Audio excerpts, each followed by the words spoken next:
Well, what's going on, social media family? It's your main man, Joe Dupree, 100 BLK, the Black Station, along with my good friend, Mr. Edward J. Brown from Positive Choices Counseling Services, your licensed therapist. And we in the building this Wednesday for another Wellness Wednesday where a healthy you is is a a better. better you. That's all I got to say about that. What's going on, First, man? let's give some congratulations to the LSU Women Tigers winning that national championship. And the parade just finished a few minutes ago, and they're in the PMAC cutting up. Big ups to everyone from UConn for winning the men's championship. Yep. And big ups to you. What's going on, my brother? Man, look, I'm just trying to deal with these. I wish we could bring a championship to the Pels. Oh, The no. Pelicans making me get more gray hair, man. But other than that, man, we're good. Had a chance to watch the HBCU All-Star game this weekend. Big ups to that too. Big ups to Yep. everybody out there doing their thing with You know, all the HBCUs across the land and the country. spring games going on, and Big games, a lot of stuff. Baseball going on, softball going on, track going on. well, There is a lot happening. and guess what? None of that stops the mental health game. No, None no, of it hold it, stops, hold it. A lot of people need some real mental health services. For the first time in history, a former president has been indicted, and a lot of Has people are been wondering indicted, what is and these next. folks are not taking it well. The dollar has dropped tremendously across the world. The Russians and the Chinese seems to be coming in together with a coalition. With And a new kind of currency, I saw that. I mean, if folk are just feeling like, my God, what is next? Well, we last Wednesday started a conversation about co-parenting. Correct.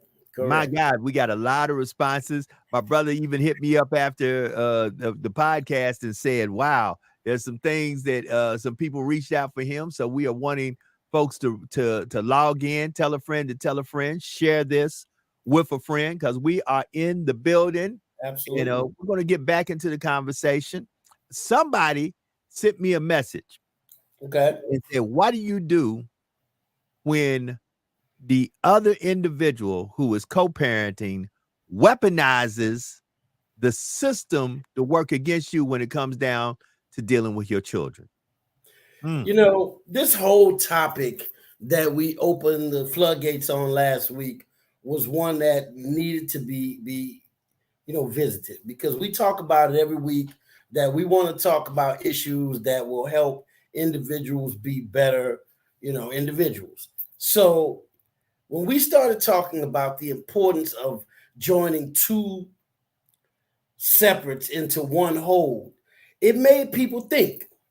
It did what we intended it to do, which was create dialogue and to make people start to think.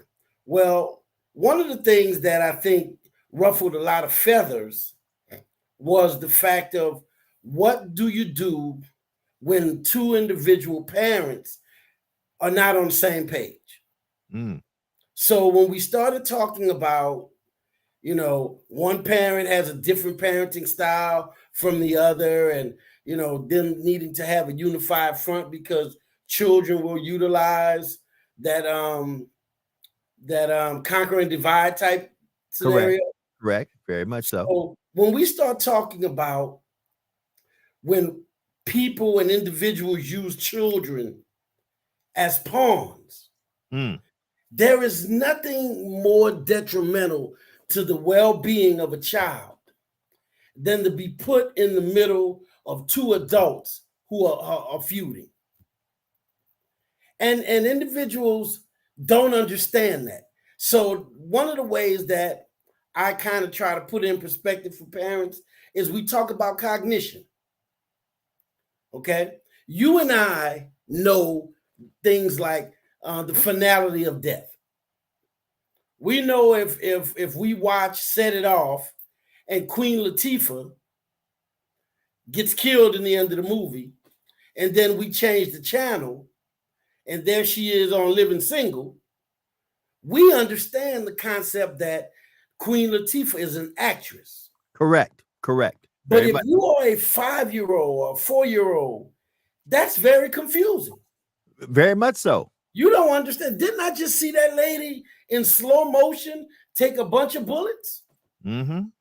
And now here she is on that's the same way children have a difficult time understanding that my parents are arguing, but it really sounds like they're arguing about me. Correct. Correct. So I must be the problem.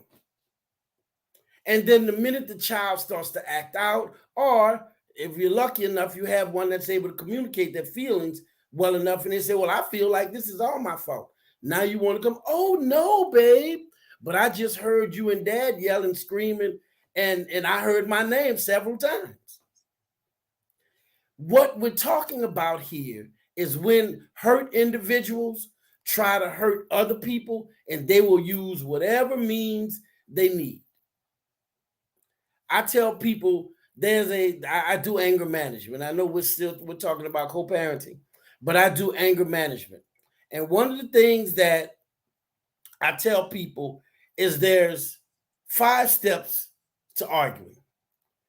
Number 5, yo, Joe, I think you think Lil Wayne's the best rapper. I don't think Lil Wayne the best rapper out of Louisiana. So we start off disagreeing. Correct. Okay, that's number 5. We start off disagreeing. Number 4, I'm going to now, you have to see it my way. You have to admit that I'm right. Mm. You know, okay, you need to say, well, I agree with you. Lil Wayne is not the best rapper alive, and he's not the best rapper out. But let's say you don't. Correct. You stand your ground. Now we have a problem. That's what, all right, remember we said, start off as a disagreement. Now number 4 is, I need you to see it my way. If you do not, we go to number 3, which is now I'm mad. Right. Okay. So number 3 is now I'm angry. So now when you get to number 3, and you're like, okay, that's it. You know, now I'm mad. You immediately go to number 2, which is now I want to hurt you. And that's where you start to say the things, and you start to push those buttons. That's where people who are still angry, unresolved, use children as pawns. Correct. Now people say, well, if I'm trying to hurt you is number 2, what could possibly be number 1? That question. Number 1 is I have to win at all costs. That's where violence comes in. You know, you start to use the children, and you can't see your child. It goes to another level. And that's what happens when you have hurt people. Pain is the major blockage to peace. People who have not resolved their issues with one another and have to try and co-parent each other, that is going to be a problem. There is all these unresolved feelings. There's all these unresolved issues. And yes, if I have I'm in a position of authority, the child is living with me. Well, no, you're not going to see him. Right. You're not going to see her. I can use that against you to kind of get you a sense of the pain that I'm feeling that I have never resolved. Correct. Correct. So what people say, well, what do we do in that case? Well, what do you do in that case is you put the child first. No one wants to use their child. No one should want to use their child as a pawn, especially if you know in advance the child is going to be hurt. Correct. Correct. Nobody should want to do that. You are absolutely correct. You should not want to. But we have some people in this world who don't have a problem using their children as pawns. They have no problem at all. You know, I've been involved in so many of these situations as a clinician. You know, I've been in situations where the child has graduation and the mother refuses to give the father or any of his side of the parent, his side of the family, any of the invitations. Right. Any tickets, any seats, He anything. can't get any tickets. He can't get in. to see. And then now here this man is, and you know he's gonna make a scene outside the graduation.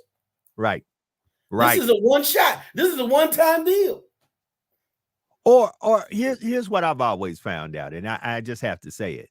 You know, I found out that many a times people are not, because they don't want their children seeing the bad side of them, truthful about really what happened. First of all, you shouldn't involve children in grown folks' business. I say And that all that's the what time. they do. They keep the child away from the as a pawn. Right. So you shouldn't involve whatever happened between you and your spouse's Significant other, other, male or female, Mhm. should be between y'all two. You shouldn't involve the children or trying to make the children feel like one is good and one is bad. Believe it, to children, both of you are superheroes.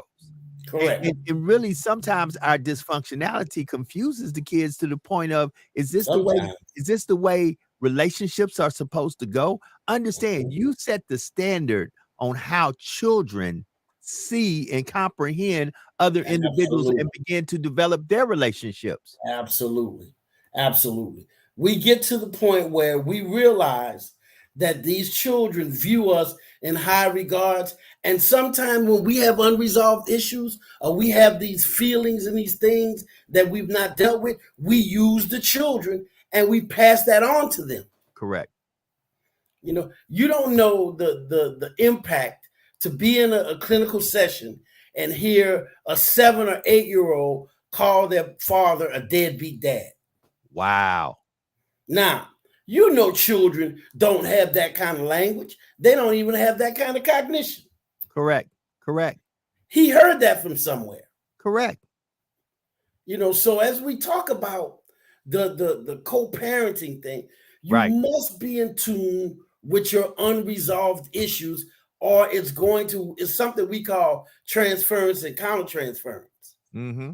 And basically what it means, Brother Dupree, you ever wake up in the morning, you go to McDonald's, you wake up, you're like, boy, this suit fitting kind of real nice today. Man, my beard doing what it wants to do. Yes, and you're feeling good about it. You get in the car and your favorite song is on.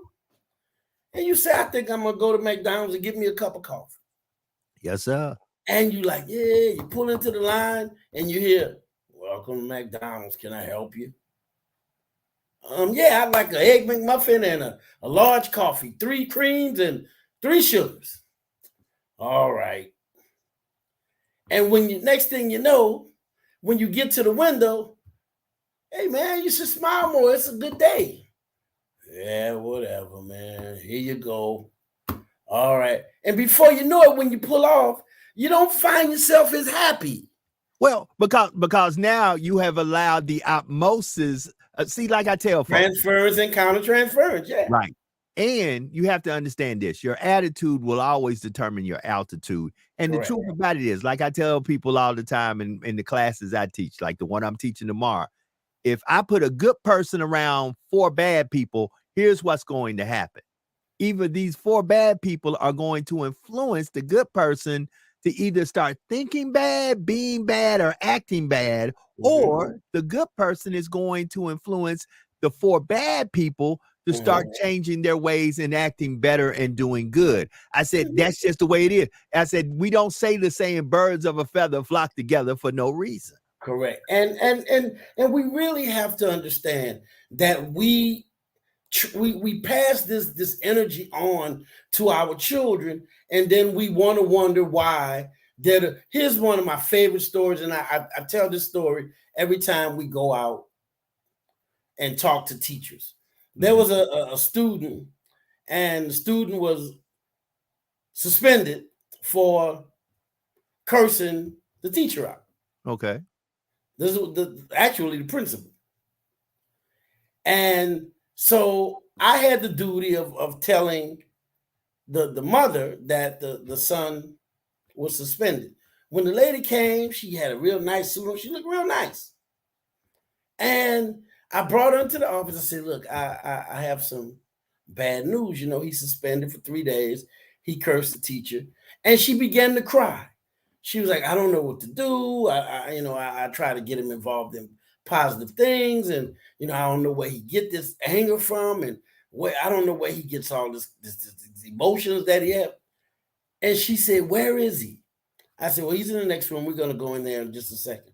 Okay, I just don't know where this boy get all this anger from. As soon as we walked in the room, she started screaming, you son of a bitch, swinging. And I was like, whoa. And I'm looking, I jumped out of the way. And you know the first thing I said? She has no idea where he gets that from. Right. I have a good idea where he gets that from. Well, let's just be honest about it. Many a times it's easy for us to see the faults in others, but never see the faults in ourselves. We can definitely see when our children act like we do. Well, but many a time we don't want to say that. See, here's the thing I've noticed, and we have people commenting. We have people. Good afternoon to my good friend, my good childhood friend. I grew up with one of my best friends when I was a child, James Vincent, who is a pastor. Pastor in Tennessee. He's on. And listen, if y'all want to join in on the conversation and you literally want to talk to us right now, you can call. The number's right there, 225-250-8770, and we will put you into this conversation. But what I really want to say to folks is, we've got to get real with ourselves. And many a times the problem with our children and the generations that follow us is just like the problems to the generations before us. We act a great deal like those who raised us. We might not want to say that. We might, many of us try to say, no, I ain't like my daddy and my mama. Yet you'd be surprised how similar you are to them. I mean, and like I tell folks, and it's regardless if they're biological, if they're adoptive, if they're step, if they're bonus, whatever you want to call them, the people that you spend the most time around, sooner or later, their tendencies begin to rub off on you. It's as simple as someone can walk past you singing a song, and before you know it, you find yourself singing that exact same song. Right. So what we have to understand is, the transfer of energy from one individual to another individual is real. Let alone children. I use the analogy, a child is like one of those big dry erase boards. Correct. You have to be careful who you let write on that board. Correct. I tell people all the time, I said, I knew all of my children's teachers. Because if their teacher was a lunatic, what are you teaching my child how to be? Right. A lunatic. So I need to know who it is that's teaching them. I need to know about you. I want you to know me. Correct. But we're talking about these relationships that directly impact the human being that one of these little people will become. And we don't understand that until the day that someone says, where did he get that from? Right. And someone that knows you say, man, that sounds just like you. Mm-hmm. What? Mm-hmm. That sounds just like you. And we have to be honest enough to say, you know what? I have some unresolved issues with you that could directly impact our inability or ability to parent. I mean, we need to talk about that. Right. Now, here's the thing. I don't like that dude that you're with, and I don't want him around my son. Okay. Wow. Or daughter. Why don't you like him? Do you know him? I mean, I don't know him, but I just don't like him. Well, why don't you like him? I'm entertaining the conversation. You can't not like him because he's not you. Right. And that's really what it's about. I don't like that woman, and I don't want that woman around my child. Why not? Because she's not you.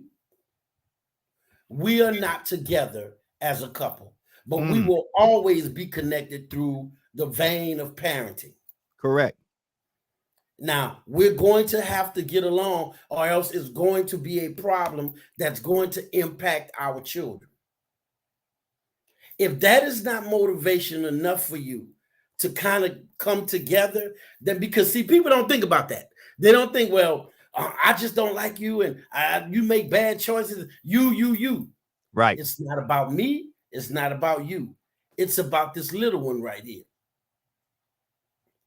And the last thing you want to happen is for resentment to build up in the child because they don't see that parent the way you see them.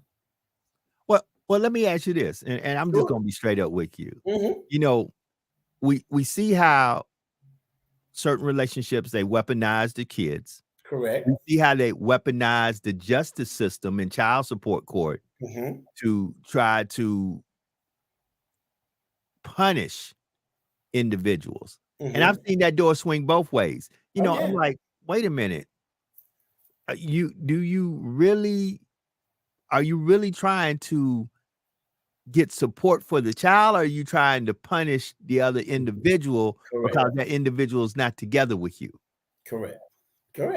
And that's part of the problem. The part of the problem is we have to look at the behavior of the parents. You know, I'm doing everything that I can, literally, for this child.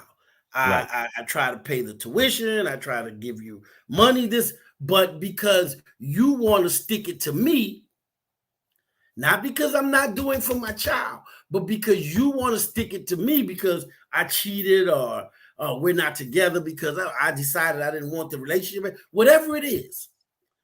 You cannot have good outcomes if you put bad energy in. That's like saying, say that again for the people in the back that can't hear. You cannot expect positive outcomes when you put bad energy and intentions in. You cannot bake a cake and put spoiled milk in the cake and be angry that the cake came out nasty. Come on. Say that. Ooh, that was good. That was good. That was real good. Yeah, you can't. You poured sour milk in the cake. Come on. And when it came out, it looked beautiful. But when you ate it, it was nasty. You have to start looking at remember early in this podcast, I said, you know, pain is a direct obstacle to progress. Come on. You have to resolve the pain. You have to address and deal with the issue of pain before you can move forward. Right. If we are co-parenting and I'm still harboring ill feelings towards you, we are going to have a problem. And no matter how much you want to blame it on this brother or you want to blame it on that woman, it is not that woman's issue. It's the issue that you have not resolved it within yourself. Here's the thing. The woman cheated on you. Okay, she cheated. You're not together anymore. Why are you still talking about her cheating? Right. You're not together anymore. You need to move on from that happened in the past. Now, we talk about it as clinicians. Yes, it may not be as simple as, okay, just get over it. Right. He cheated, get over it. Get some help. Right. That part. Because help. Hold on. Let's really talk about this. Because many a times when you have this resentment, it festers up to turn into anger. Correct. And the next thing you know, unresolved. Right. The next thing you know, you got to put the criminal justice system into the mix because now you got restraining orders. Yeah, make you feel good. You done made some threats. Stick it to you. Make you feel good. There are some people who are literally in cemeteries right now over the children and over relationships and over unresolved issues. And and that's where we got to wake up at, family. I don't know about y'all. I'm sick and tired of every month dealing with either somebody I know or somebody I don't know, but hearing about somebody who left here by the means of not natural causes, that they left here because somebody took their life, because somebody was jealous and stabbed them. Somebody was jealous and shot them. Some altercation happened that could not be resolved through verbal communication, and it winded up, boom, somebody killed somebody. I mean, I look at even where I'm at right now in the small and it's not small, as in small, but it is the 5th largest city in Louisiana. You know, I see some of the issues. We just had allegation of sexual battery in a high school. You know, things are happening where your mental health and the stressors, as you call it, my good friend, the stressors are on you. You done saw the indictment, so you don't know what the left or the right's going to do. You see these situations with Russia and China. We said this at the beginning of the show. You see every day when you turn on the TV, you see somebody who left here not by natural means. Somebody got killed, shot, raped. Sometimes you ask yourself, my God, I can't even go to the store. Okay, let's think about it. Not too very long ago, and this just makes you think here. We just had a mass shooting in a school. Correct. 3 9-year-olds, 3 adults. None of those folks woke up that morning knowing this was going to be their last moment. This was it. Correct. Okay, we had this situation. I'm just going to give you a few that I just come to mind. Okay, that was a school. Let's think about what happened in Buffalo, New York. Okay, the gentleman went into the supermarket. Right, went into the supermarket. Let us think about what happened in El Paso, Texas. Okay, so watch this. And here's what gets me. And I posted this, and I'm going to address it on this podcast, and then I'm going to turn it back over to you. You know, I do not understand. In the history of history, recorded history, I've never read anywhere in recorded history where a 3-year-old kid went and got a loaded book and killed their 4-year-old sister by accident. But we're banning books. We're banning books. We are banning. We are literally right now banning books. You know, that's a whole show for ourselves when we start to ban things that we do not like. Right. That is by far one of the scariest things that's ever happened in my lifetime, where we start to ban ideas now, just ideas. You know what I'm saying? I mean, understand this. Think about it with the co-parenting. Watch this, and I'm on once again. I'm sorry, I had to cut in. Okay, today we're celebrating in Baton Rouge, Louisiana. I am a proud father who has a daughter who graduated from LSU. Okay. So we're celebrating the victory of LSU in the NCAA Women's National Championship. Though that championship ended with a lot of controversy, it showed how divided this country is. Oh, now, yeah, of course. Little Miss Caitlin all through the tournament, and well deserved. She could do that. If you balling like she was balling, you supposed to look at folks and say, "Stop me, stop me, please, stop me." Then she do this number. You can't see me. Correct. Ain't nobody said nothing. To be exact, the commentator at the time that she did it the one time, the commentator actually said, "I don't even know what that means." So we go from that. We don't know what that means when she do it. Then when it gets done to her, all of a sudden it's a thug. It's poor sportsmanship. You unsportsmanlike. You know, hold up. So we come to find out it's cool when you do it. It's a problem when I do it. So why is all of a sudden we're doing the same thing, but it's cool for you and a problem for me? Now watch this. That comes with parenting too, co-parenting. There's certain things. Now, this is what I've seen cause some major issues in co-parenting. Hold on. It looked like we got a call on the line. I'm getting ready to bring them in. Brother Vincent, are you on the line, man? I see you done called in. How you doing, my brother?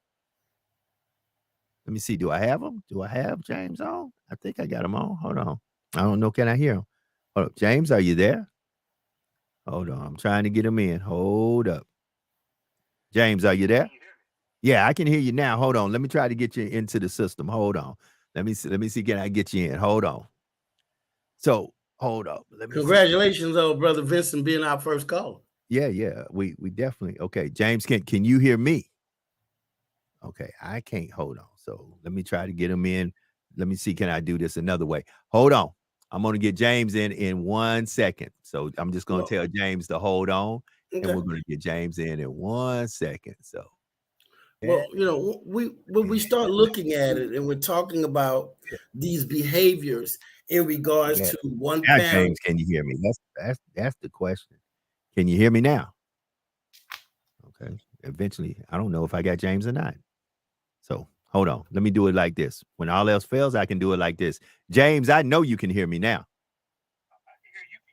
Yeah, we can hear you now. I know you can hear him too, can't you, Edward? A little. Okay. Yeah, I got you. Okay. So, James, Hey, what were you wanting to call? What you got a question or a comment? I got a comment. Okay, Okay. let's go with it.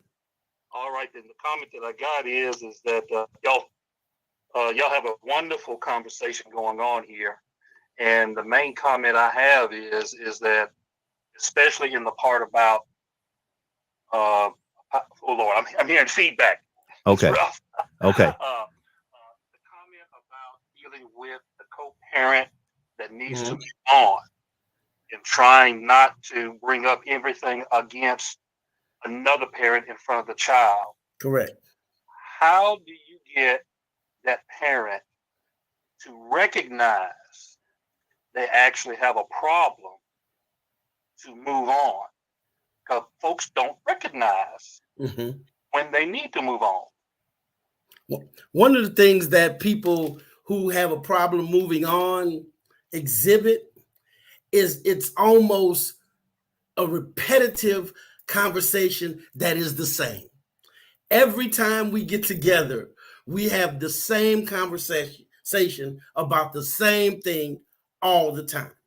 That Mm. is the inability to move on. It's funny because I haven't played high school football and college football in 30 years.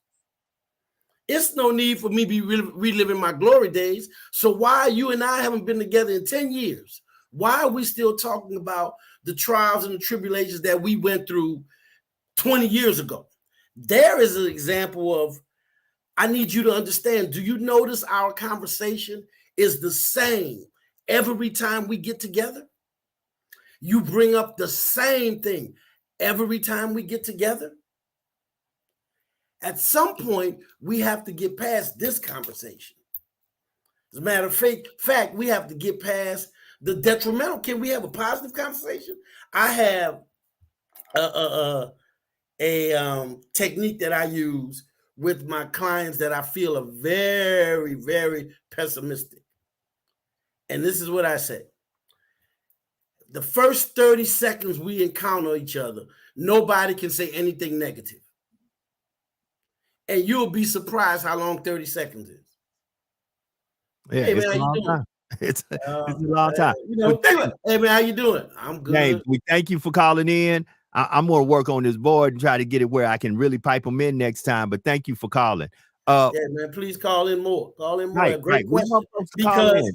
with people who are hurt, Right. Hurt people. want you to know how hurt they are every time they see you.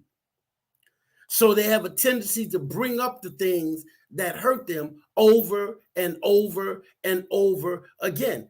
And it is almost impossible for an individual to not see that their conversation is the same.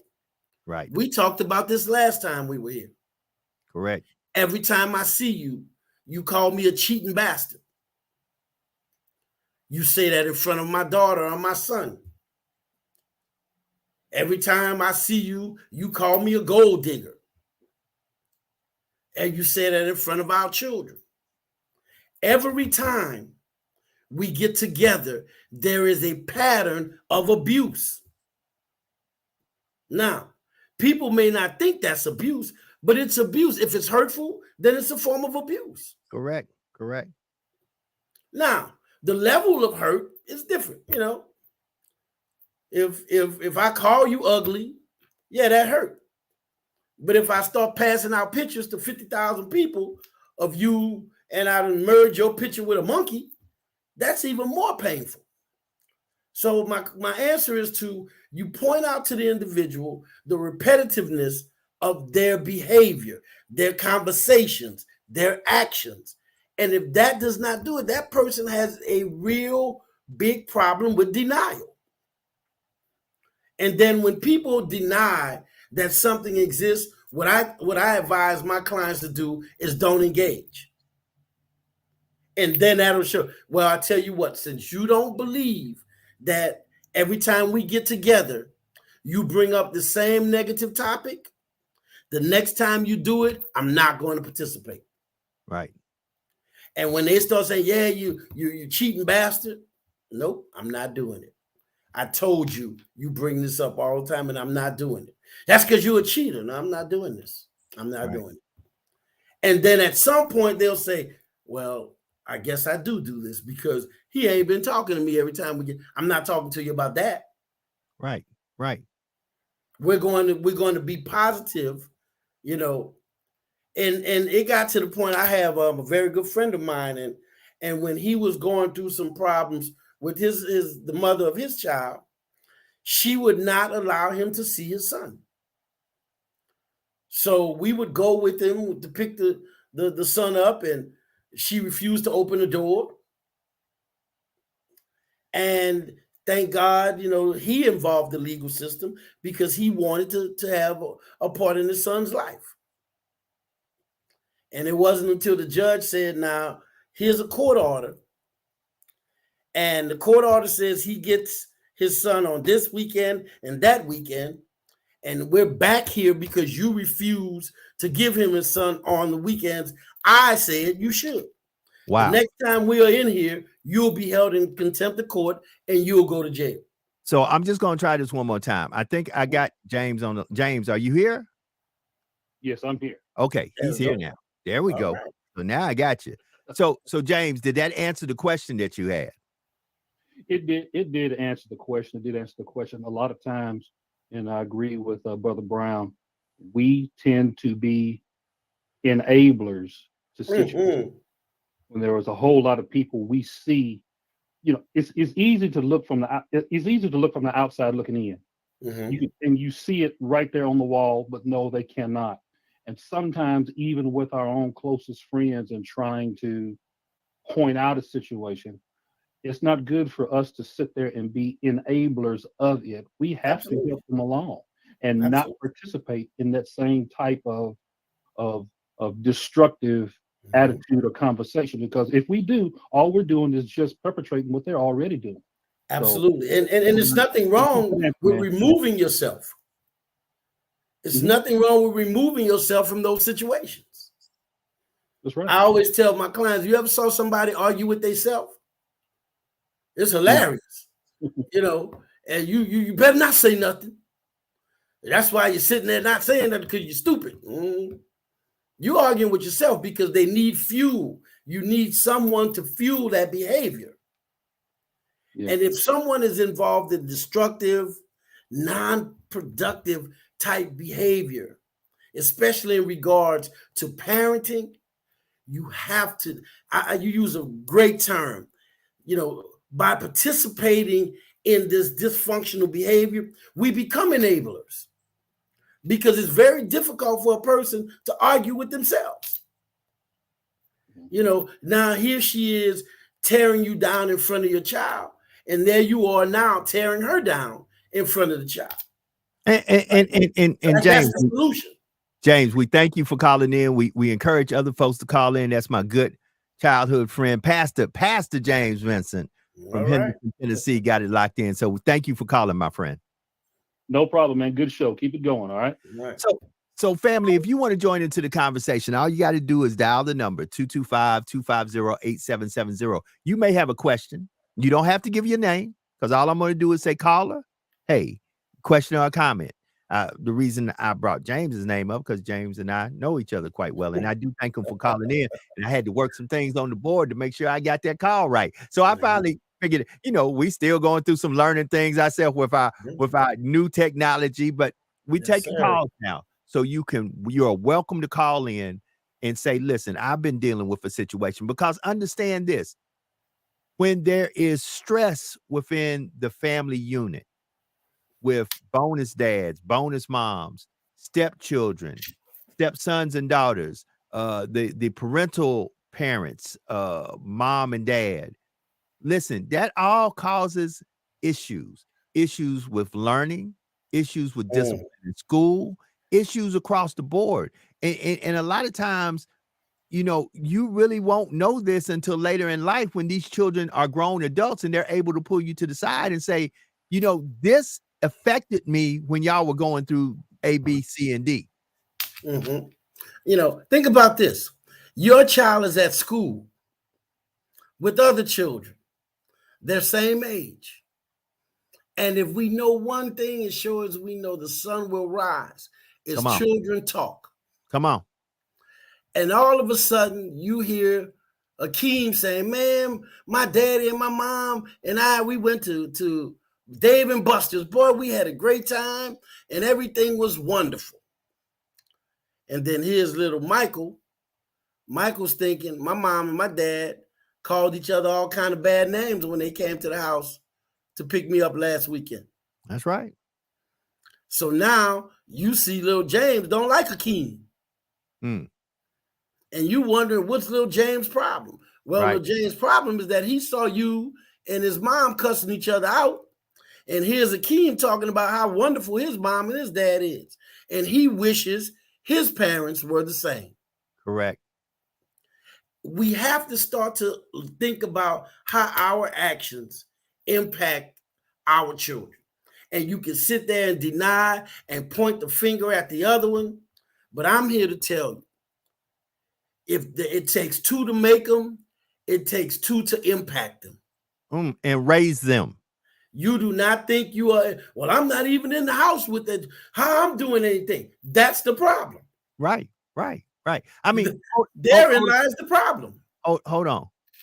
Just because I'm not in the house with the child, be it male or female, because there are some men out there raising the children and the mother's not in the house, does not mean, that the mother is not the mother, and does not mean that I am not the father. See, that's where I think so many times, and I'm not trying to get ugly, and if anybody disagrees with me, the phone number's right there. You can call in.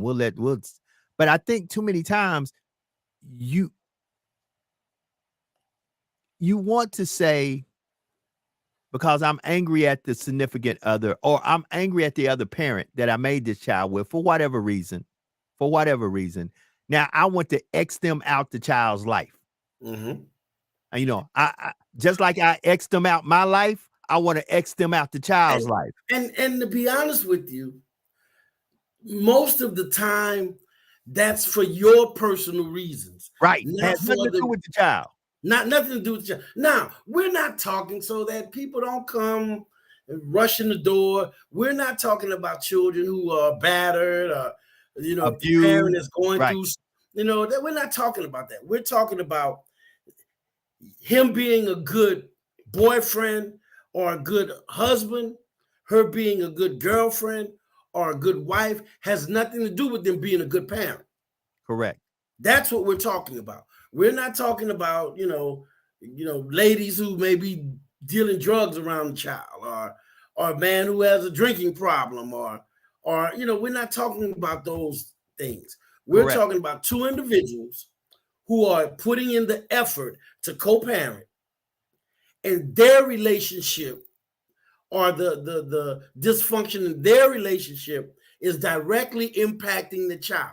Correct. That's what we're talking about. And the relationship with either one of the parents with the child. Because one parent might be the custodial parent and say, because I have a problem with him or her, I'm not going to let you be around him or her. And then once again, you know, here's things that gets me. And I'm just going to bring up a few things that friends of mine have brought up. Okay. You have men out here who men and women who have paid child support, but have never even one time claimed that child on their taxes. You know, it's things like that you're saying, are you weaponizing the legal system to benefit you? You know, are you weaponizing the legal system? Because look, if you really were concerned about the kid, you would say to yourself, no, listen, no child, I can say this because I'm an adopted child. I am an adopted, abandoned child. Not only am I adopted, I was abandoned. But when I had the opportunity to find my biological parents, and I got to meet both of them before they went on to glory. You know, I didn't physically get to meet one, but I got to at least speak to her. I had nothing but love in my heart for him. So stop with all that. You know, people say, well, you got to know how bad the person is. I don't care how bad my mom or dad was. They were my mom and dad. And, and I love them with all my heart. Here's the thing. I want to go back and visit what I said 30 seconds ago. Whether they're a bad person, does it make them a bad parent? Come on. You know, I know some of the most loving people, and these are guys. I know some of the most loving guys who adore their children, but you wouldn't want to meet them in the alley at night by yourself. No, sir. But when it comes to the parenting, they absolutely. Now, I'm not justifying anyone being a bad person. What I'm saying is that none of us are perfect. Right. And if we allowed our imperfections to determine what type of parent we are, then everybody's a terrible parent. Correct. So what we have to understand is we have to start looking at the impact that we play on the development of the character and the coping skills of the children that are involved. You know, this brother is willing to do whatever he has to do. This woman is willing to do whatever they have to do for the betterment of their child. That may not involve being with you. And some of us can't handle that. Correct. And some of us take that and we become very vindictive. Unfortunately, in life, not only in co-parenting, but in many of things, Mhm. some folks, they don't want to ride on the ship. If they can't captain the ship, if they can't direct the ship, if they can't give the orders on the ship, they will immediately begin to do everything they can to sink the ship. And that's sad. It's sad because it doesn't matter who's on it. It doesn't matter who's on the ship. And even if it means that they lose their life in the process, guess what? They're good to go as long as you look, as one person said, I ain't got to win. I just got to make sure you don't win. Right, exactly. So we're sitting here and we're talking about a very touchy subject, bro. Right. I mean, we're talking about something that people, we're making folks look at themselves like I'm looking at you. Right. And so you have to look at your part and what's going on with that child. Ask yourself, what? Okay, because everything good in your child doesn't come from you. Right. Exactly. Everything bad in that child doesn't come from the other individual. So sometimes you got to ask yourself, what have I contributed to these series of unfortunate events that has put my child in the position that they're in?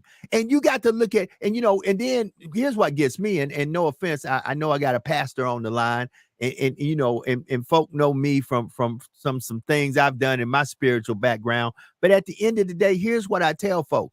Look, this is a time that you got to be careful of how you try to slang religion, and you really do need to be spiritual, because you got to understand Jesus Christ was not religious. He was very spiritual. He used to go and cause major havoc when he got around religious folks. So listen to this. I'm not talking doctrine. I'm talking about what does your heart say, and what do you know in your spirit is right? Because guess what? You can try to size it up and come out with the right vocabulary and try to make it seem like Brother James Vincent said it best. I got to put it up there. Check yourself first. Start with self. Get yourself in order. Get yourself at a place where you know what you are doing is the best you can do. Now, nobody's asking you, nobody gonna be perfect. We're gonna make mistakes even if we do our best, but at least you're putting your best foot forward, and you can tell your child, I did the best I could do. Watch this. I teach my students the first client you ever gonna have is yourself. Okay, watch this. I'm gonna turn it over to you. I woke up and was speaking to my significant other, and I said, man, I love my daddy. I love Mr. Lois Anderson. He was a wonderful man. But my daddy would always tell me, when I do things, just keep living. Because I didn't know how to ask him to expound on that at my young age. Guess what? I felt like he said, just keep breathing, man. I was like, man, I'm going to keep breathing. You bet your bottom dollar that. So I had an uncomfortable conversation with one of my children, and I had an uncomfortable conversation with my oldest child and my youngest. And I said, I had to apologize to my oldest, because I said, all I ever told you was what was told to me. Just keep living. I said, I should have told you what now I know. And he said, what's that, Dad? I said, life is hard. Yeah. No matter what you achieve, no matter how much money you make, no matter how good your relationships are, life is hard. So Absolutely. he said, do me a favor then, Dad, since you apologizing. Tell my younger brother that. Don't tell him just keep living. So Hmm. I called my youngest son and I said, son, you ain't gonna get this until you out of college. You ain't gonna get this until you in your own little apartment or house and you got to pay your car note and your insurance and your bill. But I said, listen, life is hard no matter how high you get in life. I Yeah. said, no matter what you obtain in life, life on its own is difficult. No matter how much money you have, no matter how fine the woman is you marry, no matter what you accomplish in life, no matter how many accolades you get in life, life is hard. So by me saying that, enjoy this time that you can just be a child. Yeah, but Enjoy those college days, because I was trying to hurry up. Let me hurry up and get this behind me where I can be a MAN. Now, baby, if I could go back and talk to younger me, I said, boy, pump them brakes. Because that adulting sucks, doesn't it? hold it. That just keep living is really a pretty bow on a package that says life is hard. Brother Brown. You know, we have to take this time to look at ourselves. Brother Vincent has been hitting some bangers. And one of the things he just said was, we have to look at self. And I don't know if you understand how profound that really is, but the best way I can describe it, and I give a challenge to every parent that's watching this, be it you're in the house with us or you're co-parenting. Here's the exercise I want you to do. I want everybody to get 3 bottles of water. Take one of them and drink it, water a plant. I don't care what you do with it, but I need it to be empty. And then I want you to put that one bottle in the middle of the 2 parents. And I want you to try and pour. Now, it needs to be the same size bottles. All 3 bottles need to be the same size. If it's 16.5 ounces, make sure you have 3 16.5 ounce bottles. And I want you to take all of your bottle, and then I want your significant other to take all of their bottle and try to pour it into that one bottle. It ain't going to fit. It's not going to fit. So what I want you to think about before we end this podcast tonight is, if you had to choose what to put into that empty bottle, because that empty bottle is your child, I'm more than sure everybody is going to try to take the best parts of themselves and pour it into that bottle. Now, here's the interesting part of that whole exercise. Brother Dupree, talk to me. As you're pouring the best parts of you into that bottle, now, one time, did you think about that woman on the other side? Come on. All you thought about was, I have to make sure what I put into this bottle is the best of me. Now, that is by far a very profound exercise, because now you might say, wait a minute, you pouring too much. Save some space for me. Come on. To put some in there. But you ain't going to be thinking about what she put in there. If it's the best parts of her and you're putting the best parts of you, you feel pretty good about the outcome that you're going to have. Correct. But if instead, now here's the flip side of that same coin. Come on. Instead of putting the best parts of you into that bottle, you put all of the negative thoughts you have about that other person into that bottle. That's what you choose to enter into that child. All the negative thoughts you have about him, all the worst thoughts you have about her, that's what you use in your time to pour into that bottle.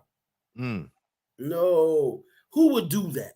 Come on. A person that is not healed. Correct. A person who has not allowed themselves to process what has happened and move forward. Correct. So who suffers?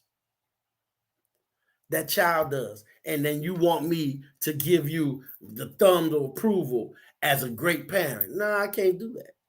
Well, and Your unresolved issues is preventing you from being the best you can be. right. And stop weaponizing issues from the other individual that you want to all of a sudden now from their past bring up. Okay, so watch this.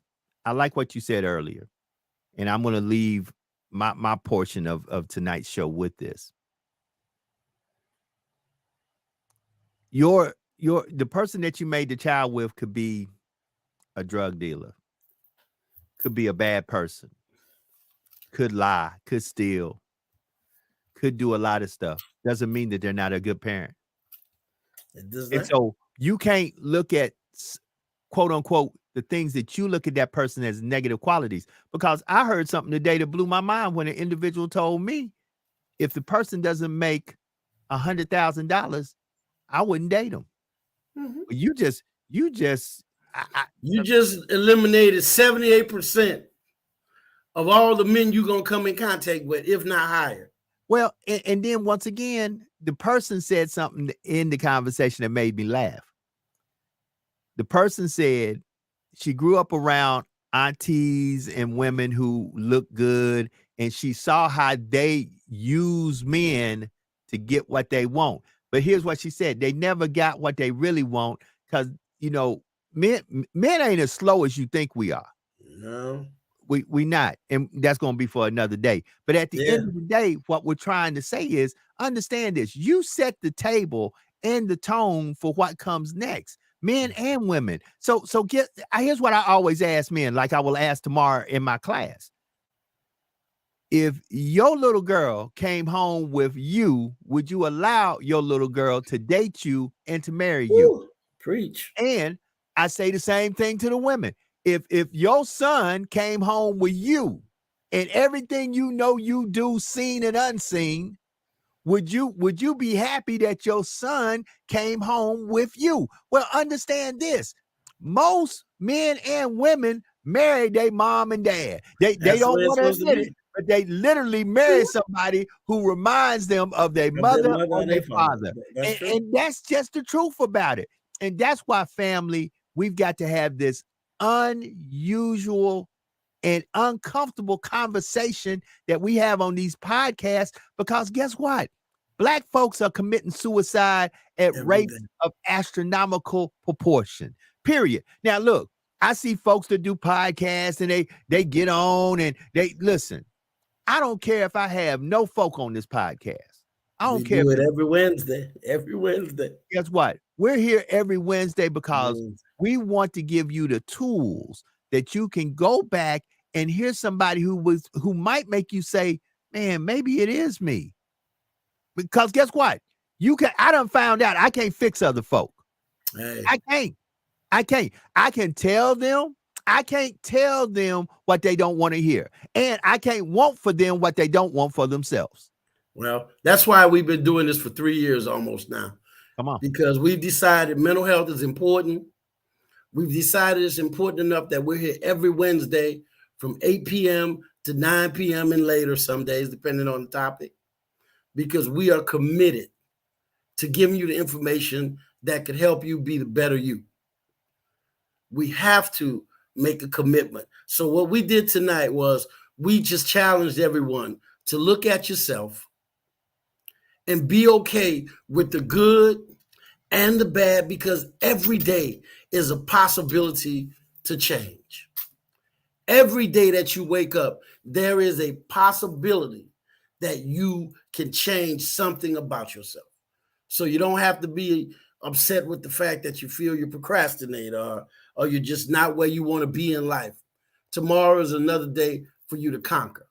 So look forward to next Wednesday. And as we always say when we end, if nobody else told you today, we love you. Peace. We out.